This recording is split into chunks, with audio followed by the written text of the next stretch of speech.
అన్నమయ్య జిల్లా రాజంపేట మండలం తాళ్లపాక గ్రామంలో ఆదివారం మాజీ సర్పంచ్, టీడీపీ సీనియర్ నాయకుడు కీర్తిశేషులు ఉద్దండం బ్రహ్మయ్య విగ్రహ ఆవిష్కరణ మహోత్సవం ఘనంగా జరిగింది. ఈ కార్యక్రమానికి ఆయన కుమారుడు ఉద్దండం సుబ్రహ్మణ్యం ఆహ్వానం మేరకు మాజీ ఎమ్మెల్సీ, తెలుగుదేశం పార్టీ రాష్ట్ర ప్రధాన కార్యదర్శి బత్యాల చెంగల్ రాయుడు ముఖ్య అతిథిగా హాజరయ్యారు. ముందుగా ఆయన ఘాట్ వద్ద బ్రహ్మయ్య విగ్రహానికి పూలమాల వేసి ఘన నివాళి అర్పించారు. అనంతరం జరిగిన సంస్మరణ సభలో పాల్గొని బ్రహ్మయ్య ప్రజల కోసం చేసిన సేవలు, ఆయనలో ఉన్న సామాజిక స్పృహ, గ్రామ అభివృద్ధికి చేసిన కృషిని స్మరించారు. తాళ్లపాక అభివృద్ధికి పునాదులు వేసిన గొప్ప నాయకుడు బ్రహ్మయ్య, ఆయన సేవలు స్ఫూర్తిదాయకం అని బత్యాల చెంగల్ రాయుడు పేర్కొన్నారు.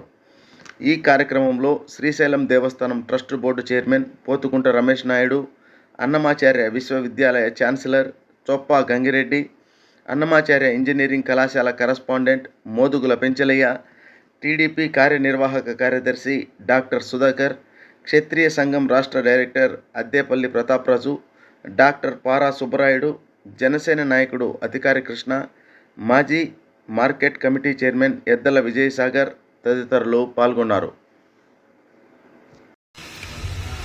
మొట్టమొదటిసారిగా నేను ఈ ఊరికి మా ఊరు బిడ్డ నేను ఇచ్చాను. రామకృష్ణ అని వాళ్ళ భార్య మా ఊరు లక్ష్మి గారి పని. ఆ పెళ్లికి వచ్చాను తొలిగా. అప్పుడు తెలిసింది ఇది అన్నమయ్య గారి పుట్టినూరు అని చెప్పేసి. తాళపాక అంటే ఎక్కడో దూరంగా ఉన్నది అనుకున్నాను చిన్నప్పుడులే. రెండోసారి కాలక్రమేణా కొన్ని కార్యక్రమాలకు వస్తూ ఈశ్వరన్న గారు రెండోసారి పరిచయం. ఇక్కడ ఏపీఐఏసీ వాళ్ళు భూమి తీసుకుంటే పైన రాళ్లు ఉన్నాయి. సుధాకర్ రెడ్డి నా క్లాస్మేటు కాంట్రాక్టర్. ఆయన డ్రిల్లింగ్ మిషన్తో కొడతా ఉంటే దుమ్ము వస్తున్నదని చెప్పేసి ఆపేశారు. ఇప్పుడు ఏపీఐఏసీ జాగా మీ పని ఉంది కదా అది. అప్పుడు నేను ఈశ్వరన్న వచ్చి ఊరితో మాట్లాడి చెప్పాడు.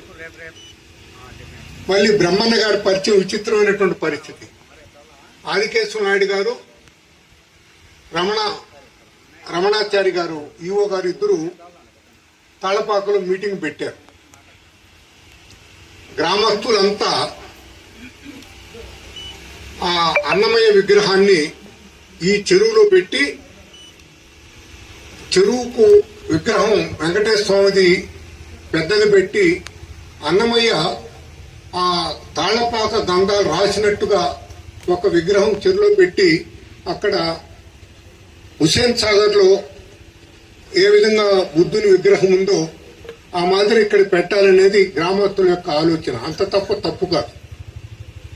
అందరినీ వాస్తవంగా చెప్పాలంటే గ్రామస్తులంతా ముక్త కంఠంతో ఆదికేశ్వర నాయుడు గారిని, రమణాచారి గారిని మాట్లాడనీకన్నా చేశారు. అప్పుడు నాకు ఫోన్ చేశాడు ఆదికేశ్వర నాయుడు గారు. నేను పెనగలూరు జనరల్ బాడీ మీటింగ్లో ఉన్నాను. నేను సరళ వచ్చాను. ఆయన చెవులో అంతా చెప్పాడు. అప్పుడు నేను అడిగాను, బాంబే నుంచి వచ్చేవాళ్ళు, హైదరాబాద్ నుంచి వచ్చేవాళ్ళు, ఈ రూట్లో పోయే వాళ్ళందరికీ మా అన్నమయ్య విగ్రహం కనపడటం మాకు ఇష్టం లేదు. మా ఊళ్ళోనే పెడితే మేమే చూసుకుంటా ఉంటాము. ఇది మా నిర్ణయము అని అన్నా. నేను వెనకాలే ఉన్నాడు బ్రహ్మన్న. అన్నా మమ్మల్ని పొగుడుతున్నావా తిడుతున్నావా అన్నాడు. అంతే. పొగుడుతున్నావా తిడుతున్నావా అన్నాడు.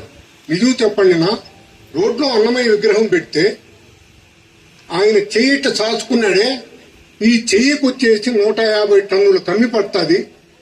లలాటం ఉంది కదా, 15 అడుగుల లలాటం, దానికొచ్చి 100 టన్నులు కమ్మి పడుతుంది. మొత్తం 1000 టన్ను కమ్మితో అక్కడ విగ్రహం పెడతా ఉంటే మనం స్వాగతించాల్సింది పోనిచ్చి వద్దంటున్నారే. అన్నమయ్య ఏమో ఇక్కడి నుంచి పాదయాత్ర చేసి 32 రాసి దేవునికి సమర్పించాడు. మీకు ఇది న్యాయమా అన్నా నేను. మీరందరూ మనస్ఫూర్తిగా చెప్పండి, రోడ్లో అన్నమయ్య విగ్రహం పెట్టడం మంచిదనేటిగా ఉంటే తప్పట్ట కొట్టండి అన్న.